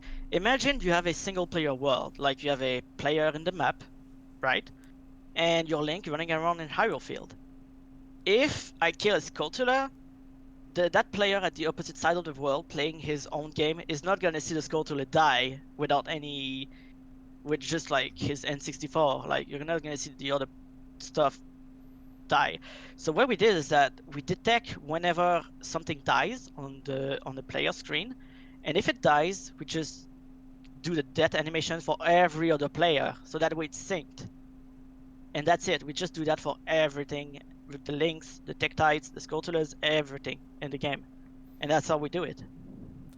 So if you had if I was playing with you and I had a Skulltula that was in one spot, would it be in the exact same spot for the other player? Or would they both be on their own individual path in their own individual game? And it's only if they die that the other one dies. For some enemies, we do sync the position, some objects, like we sync the position of the pickables, like rocks, so it makes sense, and you see the Link actually picking up stuff. But for the enemies, we'd have to change their AI, and I don't think OT is advanced enough yet to do that. Like we're not researched it enough. So for now, the enemies have their own spots in the map. But if you kill keys, the other players are gonna see the keys dead, the same keys. Awesome. But they won't follow the same position. And if you and I both attack the same enemy, would it count both of our attacks? Yes, would? because the server is handling the HP of the keys and is subtracting each hit. So when it reaches 0, just kill the bat. Awesome. That sounds So you very can kill Goma in like 2 seconds. yeah, with both people attacking Goma. I mean, Yeah, seriously. just jump slashing with Deku sticks. That's awesome though. Mhm. We've this is something like whenever it gets finished. When do you think that will be? When do you expect the whole thing to be finished for people to start playing? In 1 month? No, okay. That's a meme. I Don't take wish. it seriously. It's a meme because the first time I was on Hot for Games, I said 1 month, and then it took like, and then we're like 5 months in, and it's not even done. Aw. So we don't give dates because we don't want what I did earlier to happen. We don't want to like say 1 month and then it takes like 6 months, you know. Mm-hmm. But it's coming along very nicely, so I'd say I don't want to give a date, but like it's coming along very nicely. All right. Tubes, Daniel, do you guys have any questions about the project or other possible projects? Are you gonna let us know when we can play it so we can live stream it? Yeah, well, of course. Yes. Well, that was gonna be my question. But Sorry, I have nothing. I guess I have nothing. I'm like really distracted. I just found a bunch of like Animal Crossing merch, and I'm like, Oh Of no. course you did. I'm just daydreaming. I'm just gonna close this. This is why I never buy any merchandise. So distracting. I'm gonna send it to my boyfriend. I've never and bought a see if he single can piece of gaming merchandise. He says that with the room full get of it. Nintendo stuff. Yeah. Never in my life. Nice. Do you have any projects that are planned for the future? Projects planned for the future. I am working on a mod called Zelda's Ballad, which is basically play as Zelda in Breath of the Wild, with the costumes, with the voices, everything. So if you want, just Google that out and you're good. How did you become involved with this project? Well, it's kind of simple. I was very interested in the project and I joined it. Interesting. I just asked and I wanted to be I wanted to make icons for the game, for the armors, and that's it. I just showed them my stuff and I was in. And this is supposed to be like an entire story mod. It's not just allowing you to play as Zelda. It's bringing in like a new story, scenarios, and everything, right? That was the plan. I'm not sure if we're still doing that, but if it's gonna be possible in the future, yes, we're gonna do that. If it becomes possible. Awesome. I have an Yeah, unrelated Tubes. question that someone asked in the chat earlier. RPG wanted to know where's your accent from? I'm Quebecois, so I'm a French Canadian. Oh, Canadian. a fellow Yeah. Canadian. Tabarnak. Sorry, Jesse, you're surrounded now. That's fine. This is the Canadian takeover. I'll I don't think I've ever eventually. spoken to a French Canadian before with an accent like that, so it's I have a exciting. really strong accent. I got comments in my videos telling, "What are you even saying?" Like they don't understand my accent. I'm like, "What?" Aww. That's I don't know. I guess I'm not surprised because at our work at least, Caleb, there's another company that we have a association with that we sometimes have to talk to on yeah. the phone, and then they're in Quebec actually. So Oh, nice. whenever I guess it's the accent just doesn't phase me anymore. And We have people in the chat coming out as Canadian now. Yes. I'm Canadian. come out of the closet, Oh, they're coming out. Canadians. We're welcome too. We're not just America's hat. No, it's I'm the pretty- Hawaii of Canada, remember? Oh, I That's like where that. I'm from. Retro says, "Why are all the cool people Canadian?" Because Know it, Retro. because we're not getting shot at. I love you too, Retro. Wow. That's Low blow. Now, I think we can move on to the mailbag, right? I'm sorry. Yes. All right. So everyone follow Melons. I'll have links in the description for Twitter and other stuff for you guys to know. So you can go and follow him and catch up. And of course, you can go watch the Hard for Games video talking about the mod if you want. They actually have a lot more gameplay and stuff showing it off, which will have gameplay on the edited version of this, so you can watch along as well. Fallen Echo, $5. Yeah, I was just going to point that Says, out to you. my daughter watches with me on these podcasts now, and she really wanted to ask a question. Her name is Kayla, and her question, why do you love Zelda? Oh. Choose. Her name's Kayla. Do you want to answer I love this? her. First How, of wait, all, how old is Kayla? I was gonna say I want to know how old Kayla is because that's Yep. adorable. That is. And second, I think why I really started to form my love for Kayla. For Kayla. No, for Legend of Zelda is just because I grew up watching my brother play it. Like being the younger sibling, I never actually really got to play video games. I just had to sit there and watch because they were like, "Oh, you're too young to play video games. You don't appreciate them." And so I feel like my brother was the reason why I ended up getting into Legend of Zelda, because I would watch him play like Ocarina of Time. Like I had that game memorized just from watching him play it before I even started playing it myself. Mm. Yeah, it's a Okay. nostalgia thing. Yeah. Yeah. Nostalgia is a heavy thing. For me, it's been. I also have older siblings, but my love for Zelda started with the Super Nintendo because I was born in the early '90s, and my literal earliest childhood memories are sitting on this old CRT TV, not on it, in front of it, and we had this really gross, ugly TV stand that was like particle board, and I would play Super Mario World and A Link to the Past on it. Until one day my brother tripped over the cord and broke it. So, but those are my literal earliest childhood memories I can think of.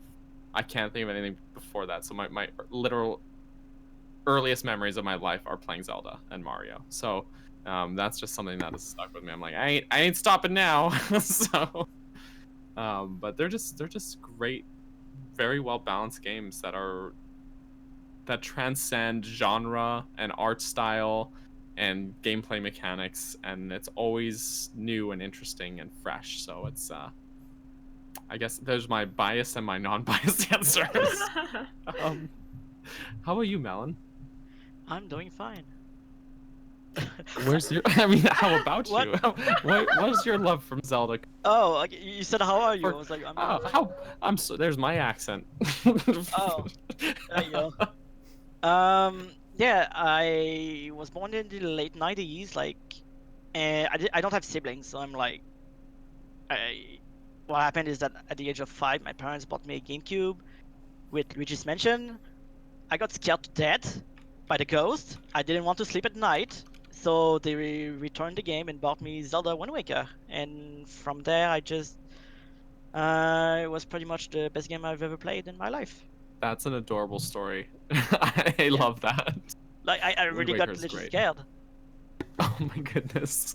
I was 5. I'm trying to. Yeah, no, it totally makes sense. Like thinking about the things my son gets nervous about. He's 6 now, but like sometimes playing games, he gets like scared of certain things that I'm like, this isn't even scary. This is like. But then thinking back, like when I was a little kid, the Redeads in Ocarina of Time Oh, scared me so much Dead that I Hand. hid behind the couch when I saw them for the first time. what about Dead Hand? That's even the next level is terrifying.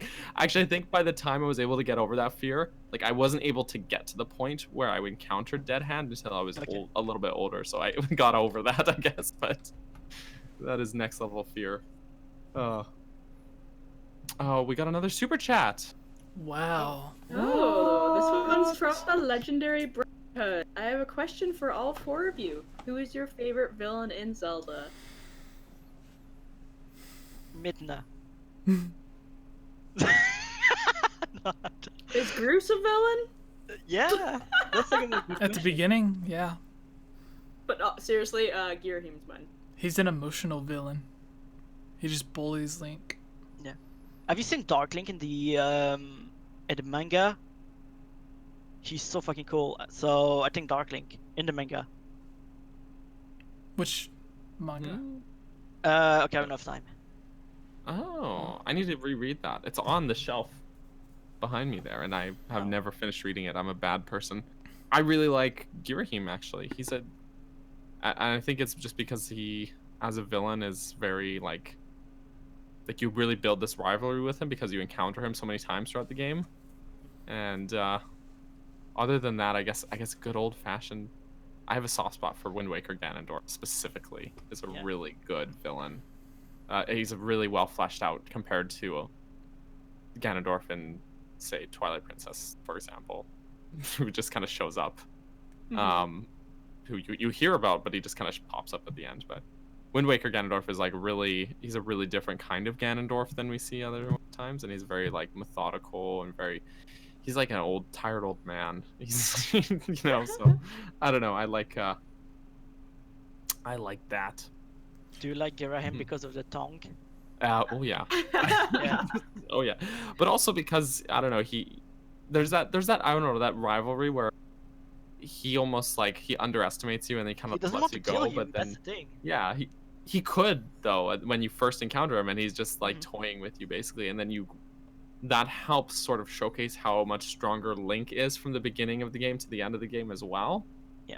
Having this boss that's so much stronger than you, and then in the end you end up being more powerful than him. I don't know. It's a neat little arc. I would say Jesse, the ghost is back. I'm gonna go with retro here and say Vati. So I would like to see Vati in a 3D game, to where it's not just the 2D sprites, but actually seeing his 3D character model walk around, casting spells on people. Because he has magic, but so did Ganondorf. I just think there's a bit more for him than normal bad guys. Or not normal bad guys, but the normal appearance for Ganondorf. And plus, it would give more backstory from Hyrule that has nothing to really do with, like, Ganondorf being reincarnated or, like, Pig Ganon or whatever. It would just be, like, a separate section of, like, bad guy history. Ilya in the chat says Majora couldn't pick anyone else. Hi Ilya. Yes. Oh, hi. Yeah, but I think that's just what I would go with. So we have Vati, Girahim, and who else? Shadow Link or Dark Link, and who did you pick, Tubes? Girahim? Girahim? I was the first person that answered. You and Daniel. Okay, that's it. You guys picked the same. Yeah, but back to the original question was, I began playing Zelda because of my parents. They would wake my brother and I up to get my older brother ready for school. I was too young for school, so one parent would go with him to get him ready while the other parent sat with me and kept me busy by playing A Link to the Past. Wait, so they woke you up to get your brother ready? Like, Well, did they just they woke both inadvertently, of us up. just by like you woke up by accident, or were they like, Jesse, wake up, your brother has to get ready for school? I don't really remember. Okay. At that That's so age, rude. he and I shared the same bedroom. So, It was probably by accident. yeah. That's funny. I'm sure there were probably a bunch of times where I just fell back to sleep, but the ones that I remember are the ones where I wake up. Yeah. But I guess we're ready to move on to the mailbag. Yes. Ah, yes. All right. Daniel, would you like to do it? Intro and all, or? Yeah. Okay. I'll do it. Okay. Hello, everybody. I'm the Daniel human on this pod. Welcome to the Hylian Gamescast Zelda mailbag, where we answer questions that you give us. I'm joined by our guest Melon Speedruns. Hello. Sorry. I'm there. Beside Yeah. me. No, There we yes, go. I had to that's look- me. From my screen, he's above me, but on the stream, he's beside me. You probably know Chublima, who is also here, and Mr. Game Over Jesse. You've probably never heard of him. Definitely haven't subscribed to his Who channel that? if you're watching this. No one knows who he is, but Oh. he's here as well. But this is the Zelda mailbag where we answer your questions, but sometimes, heck, we get just way too many questions. So if you want to guarantee your question, you can join our Patreon, Jesse's Patreon, really, and you can join our lovely list of already Patreon patrons, such as Wild Horse 64, Samuel, Ranjamin, Foxo, Andrew, Jonathan, David, Amanda, Jacob, Derek, Blargnar, Michelle, Mandy Lee Plays, Michael, Elmer, Bootleg Boy, Vortex, Gus, Monica, Link used the Triforce, Lunar, Shadow to Us, Rusty, and Lovable Crispy. I never know how to pronounce that one. I'm sorry, guys. But yes, I guess we'll jump in. We do actually have a Patreon question this week from Amanda, who asked, we'll start with that one. What character from any Zelda game would you like to see developed further, and would you like to learn what would you like to learn about them? Ganondorf. Ganondorf? Oh, go on. Oh, I'll go on. Okay. Ganondorf, because I feel like people like him in Ocarina of Time, in Twilight Princess, because he's the cool villain and all. But like, seriously, he's just like a man like that shoots Link in Hyrule Field, and that's it. Like, we need to know why he wants to get the Triforce. What was his past in Gerudo Town? How did the Gyarados handle Ganondorf, because it's like one man every 100 years or something. So how did they handle him? Like, did they teach him to like sword fight? Was he like special in the Gyarados? I don't know. I want to know. Yeah, we don't know anything about Ganon. Yeah, we and I mentioned earlier when we were talking about villains, that is one of the things I like about Wind Waker, where we get a little bit more insight into Ganondorf, where he mentions how hard it was growing up in the desert and how he was envious of the green fields of Hyrule and all that. But, you know, it's just a bit of exposition rather than real getting to see what it was like. So I agree with you there. That would actually be really, really nice to have a more fleshed out villain like that. Crickets. Just crickets again. I'm gonna say Sheik. Jesse. Sheik. Yes. Oh. I'm gonna go with Sheik. What she did during that 7-year time span, I would really like to see that. How she went from being pretty much a princess who's basically handed everything to becoming one of the best like warriors in the game. And most wanted people of Hyrule. Yeah. Like, where was she living at? What was she doing? How did she train? What did she do when Impa presumably died? Because Sheik and Zelda show back up, but Impa doesn't. So what happened there? Where does she go? Like, is she just watching Link the entire time? Is that why she can just magically pop up almost anywhere whenever she teaches you the songs?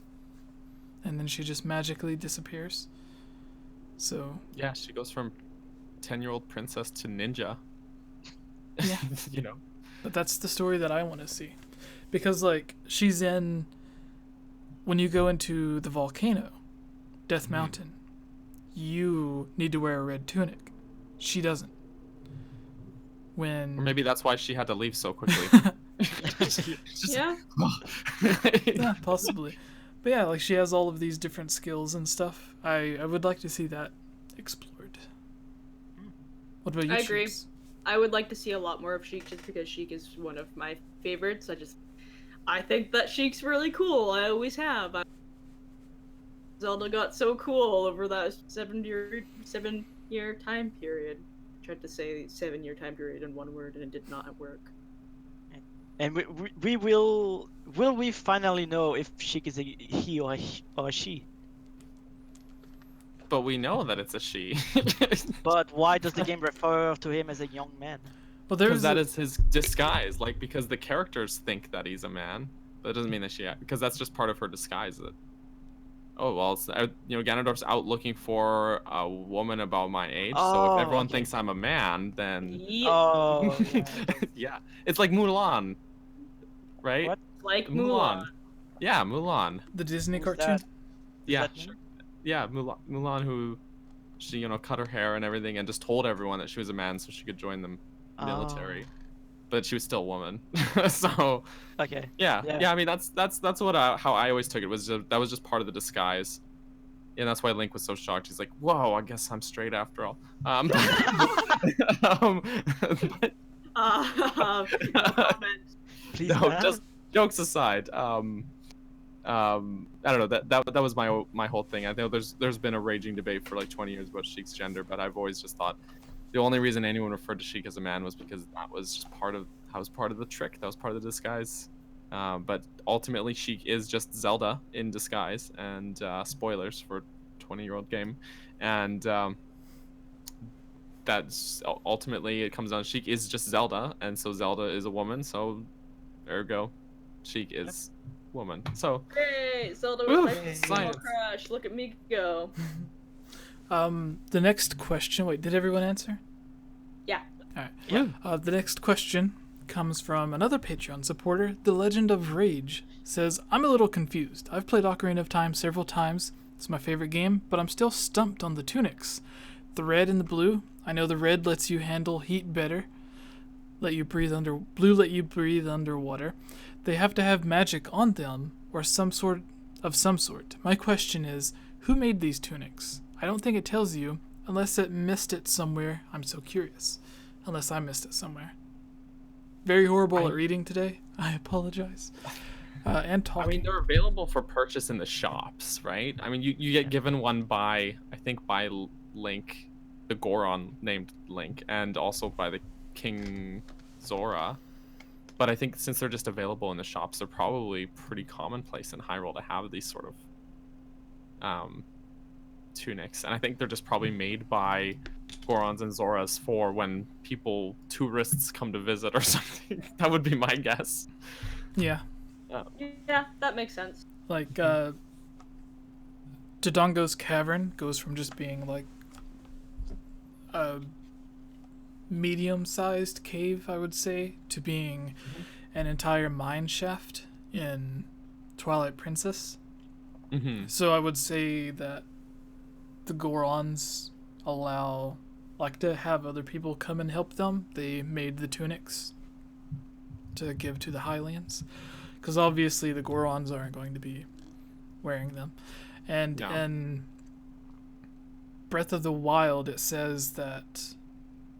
Does it hint towards Princess Ruto making the old tunic for Link? So Mipha decided to make her tunic for. No, the I think you're champion? conflating two things, because it mentions the Miracle of the White Scale in the Zora history, which is when a previous Queen Zora had made armor for previous King Zora and had sewn one of her own scales, which was a white scale, into it for like good luck, and then in a battle light had reflected off of it and shown it like into the enemy's eyes, and that gave him an advantage to like win that battle.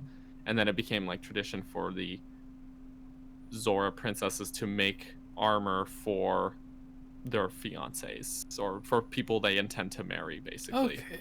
I think if I'm remembering those ancient stone tablets from Breath of the Wild properly, that's sort of where that came from, and that's why Mipha made Link's tunic. And then there's that whole thing with old racist Zora man Muzu, because obviously, like, you see the size of the male Zoras, in Breath of the Wild, and obviously that Zora armor was not made for them.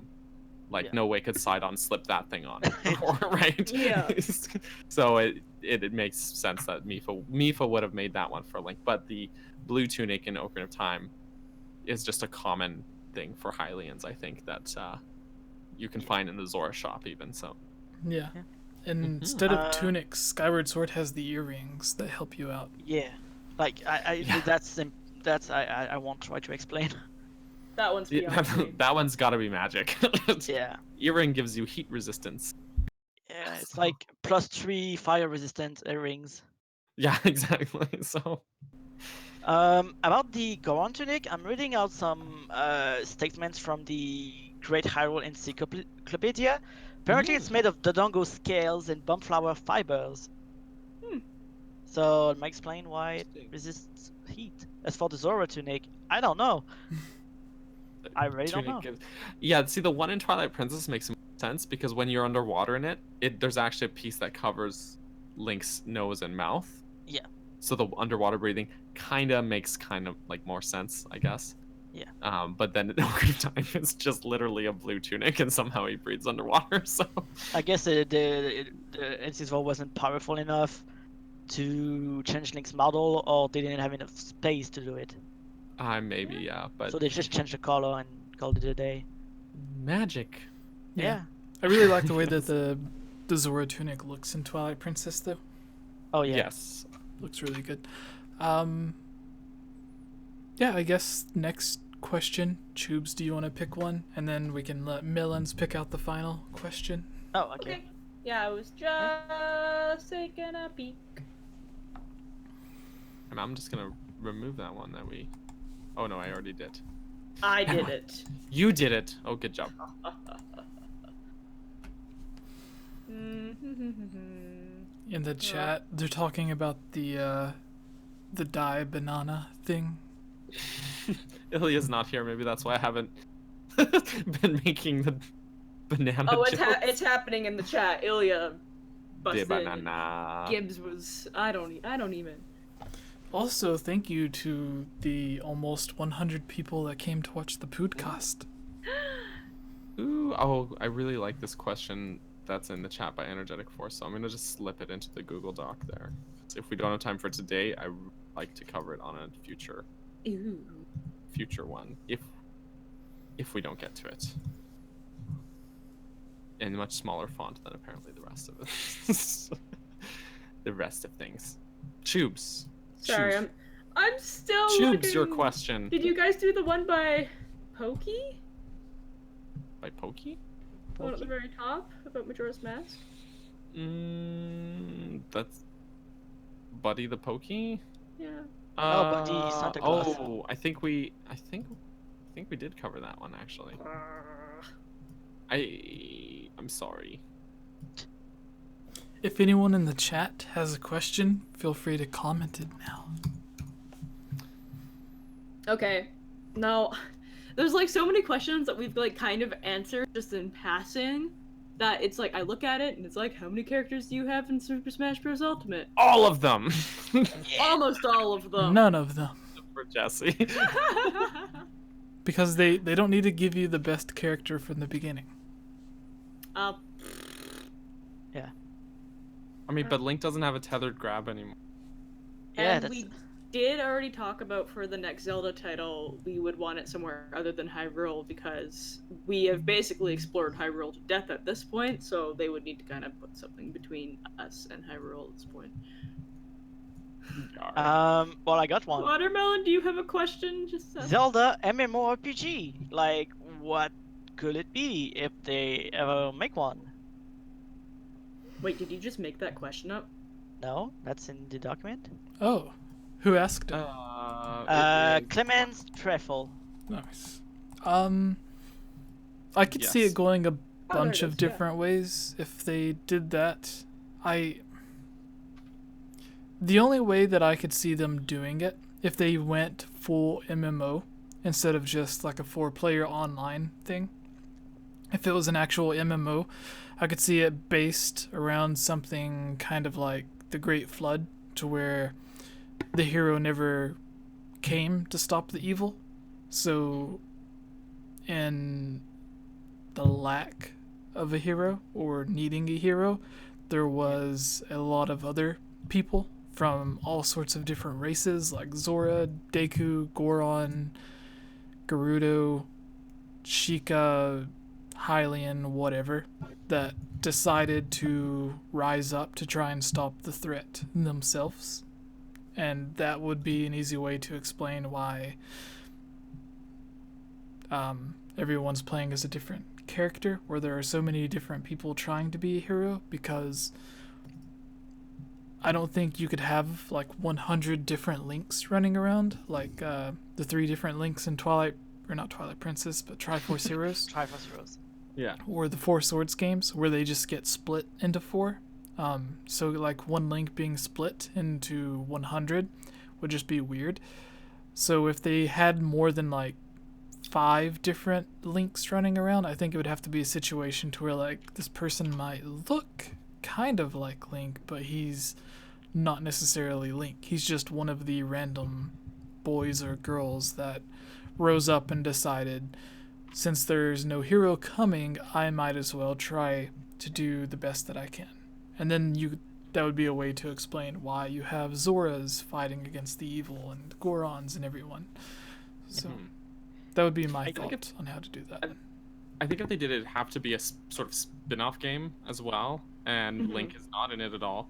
And because it would be cool to like be able to customize your own character and like choose from the all really different races that are in Zelda.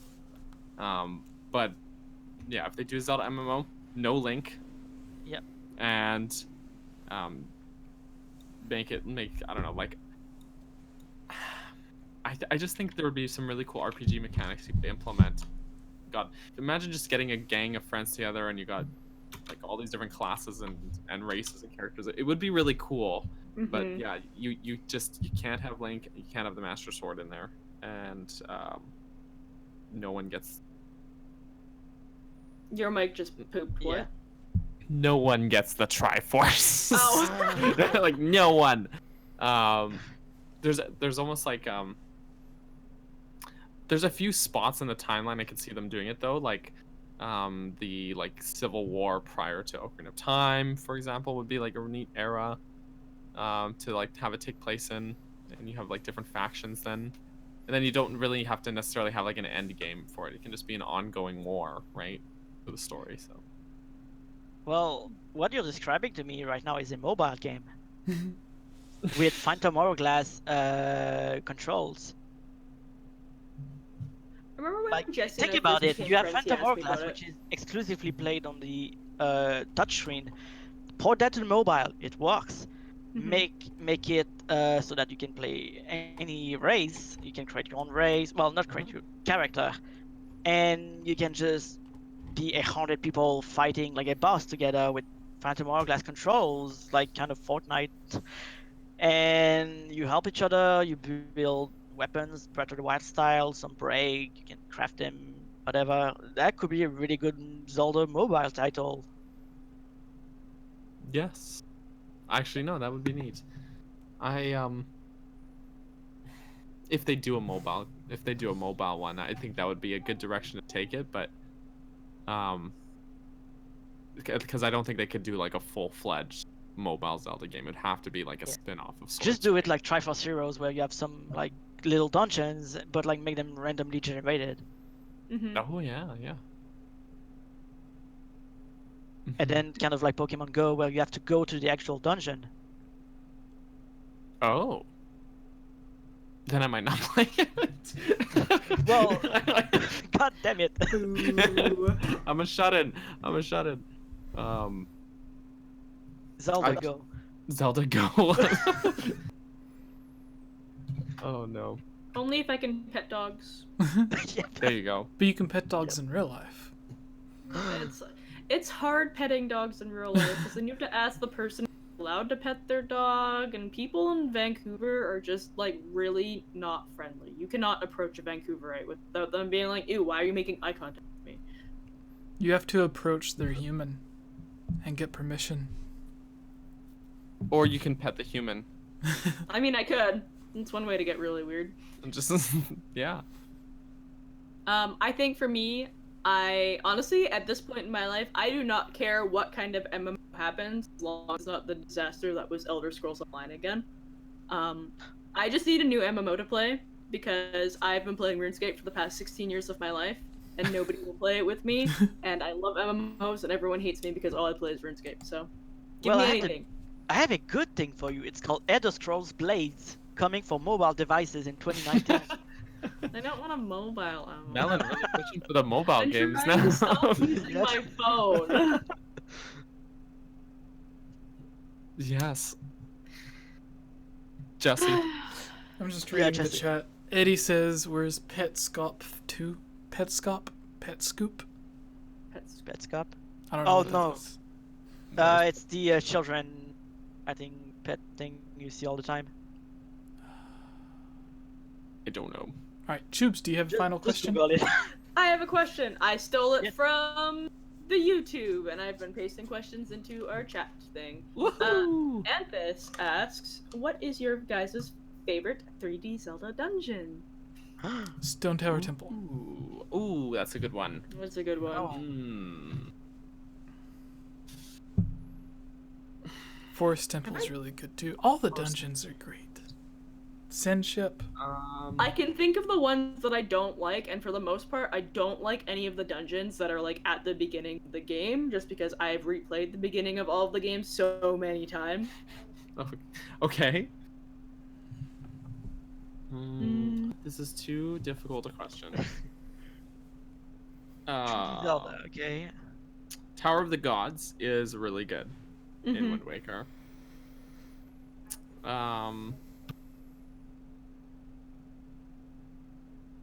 Oh, I know which one. Dimension in Twilight Princess. I really like that one. Yes, Snow Peak Ruins Oh, I love is Snow super Peak. good. So good. That is a good one. That a lot of people don't like it. I actually really like the Lakebed Temple in Twilight Princess. Oh, I do as well. You know what? That was my second choice. Yeah, I don't know why a lot of people really don't like it I don't know. because they're like it's confusing. Even though people say it's confusing, it's actually pretty straightforward. Yeah, it's Yeah, not but- too bad. I don't know. I really first of all, you get the claw shot. Anytime you hook shots, anything like that is involved, I'm all over that. And there's not actually a ton of like underwater segments. So because generally like underground underwater combat is in Ocarina of Time was really not that great. But At least they they kind of let fixed you a lot use of the my sword issues mode. with it. Yeah, you're actually able to use your sword underwater now, and I made a mod It that wasn't does that bad in in OT, by the way. ooh, Ooh. hey, that's actually really good. Why Uh, didn't they do it, Nintendo? Please. They did I it did for it. Majora's Mask. Hire They me. fixed it. Not your sword, but the Zora combat is great in Yeah. Majora's Mask. So, but yeah, I don't know. It's like I find with Lakebed Temple, instead of a room with several dungeons in it, or a dungeon with several rooms in it that have small puzzles, the whole dungeon is one puzzle, and I really like that. I don't know. It's really neat, and controlling the flow of the water and bringing it from each direction in the dungeon and stuff. Like it's a really unique dungeon, so that might be one of my favorites. I don't know if it is for sure my favorite 3D dungeon, but I like it. I think mine might be the Shadow Temple because you have to do stuff as young Link and then adult Link, and I just really like spooky things, and I think that's why I like that one. Spirit Temple too, as well as. Spirit Temple is good. Yes, Jesse. No, I feel like my favorite dungeons change every time we answer this question. I It's think like so. You've it done depends on my mood. It's like I said, like I think they missed out on an interesting opportunity to have the Beneath the Well and the Shadow Temple connect. Like, have it basically being two entrances to the same dungeon. oh my gosh, that'd be feel like that was terrifying if you almost- accidentally walked into that as young Link, though. Well, it's already terrifying as young Link, but Well, I almost feel like that was the intention, and that they didn't quite connect them. yeah. But like they're thematically they're the same, and their aesthetic is almost the same, and there's a lot of stuff that's carried over between the two of them, right? And the Shadow Temple does it, right? So Yeah. I always felt like headcanon for me was that they were connected, even though you couldn't actually access the other parts of them. But that was headcanon, not actual I was in your brain. confirmed. Yeah. All right. The podcast is on 1 hour 59 minutes, so I think we're actually able Whoa. to finish this within Oh. 2 hours for once. Whoa. Yeah. All right. So Melons, as our guest, let everyone know how they can keep up with you and find out some of the cool stuff that you're working on. Yeah, sure. You can find me on Twitter at MelonSpeedruns, youtube.com/MelonSpeedruns, twitch.tv/MelonSpeedruns, I don't know, google.com/MelonSpeedruns. That's a thing, right? No, it's not. Yeah, like just, It is now. oh, god damn it. Yeah, just what I said in the description. All right. That's it. Daniel, where can people find you? I guess you could Google Capt Bergerson as well, and probably I'd come up. But yes, I'm Daniel. You can find me on this podcast every week. But otherwise, if you want to keep up with the other things I do, you can check out my website, which is bergersonmedia.com, where I post all the other kind of projects I work on that are not related to this podcast. And I also have you can follow me on the I'm not good at speaking today. Words. You can follow me on Twitter, Instagram, and Twitch at Capt Bergerson, CaptBurgerson. And I took like the last 2 weeks off because of the holidays, but I usually tend to stream on Twitch either once or twice a week on Tuesdays or Wednesdays, depending on what other things are going on in my life as well. And otherwise, I've got technically I have a YouTube channel that I always forget to promote, which is NSHG Films. You guys have probably seen me in the chat being ruthless and fun at the same time somehow. So yeah, you can go and check that out because I actually did post a video on it recently, and that was like the first video I posted in like 8 months. So it My was, dude. yeah, there was yeah, but it was a fun one. So go and check that out if you like the sound of my voice and the look of my cardigan. And that's it for me. All right. Tubes, where can people find you? You can find me on Twitter at Chublima and Instagram at Chublima. I am getting a desk tomorrow, so I can finally start streaming. So you guys will see me back on Twitch again, because I know that I've had a couple of you asking me to come back, and I miss it, and I miss interacting with you guys. So you guys can find me on Twitch at Chublima. So it's Chublima with an extra A. And then, yeah, I think that's pretty much all I do. Daniel and I will have a review that will come pretty soon whenever the mail comes in, so Oh, keep an eye out for that. Oh, that's true. yeah. We I get will. to collab together. You'll see Hashtag us in person Product together. reviews. Well, Yeah. All right. I guess that's That's me. everything. Thank you, everyone, for watching. Of course, I am Jesse, Wait. or who are you? thank you so much for Okay. watching my stream. And of course, that is Mario. Now, Marsupial mentions Twitch. I completely ignored Twitch this entire podcast. I'm so sorry. But yes, thank you everyone for watching. You can find me at Instagram, Facebook, Twitter, YouTube, Twitter, Instagram. Everything is /GameOverJesse. Or you can join our Discord and you can chat with all of us and play Smash Bros. Or Fortnite or whatever it is that we're playing when we're playing. Alright, bye everyone. Thank you for watching. See ya. Bye.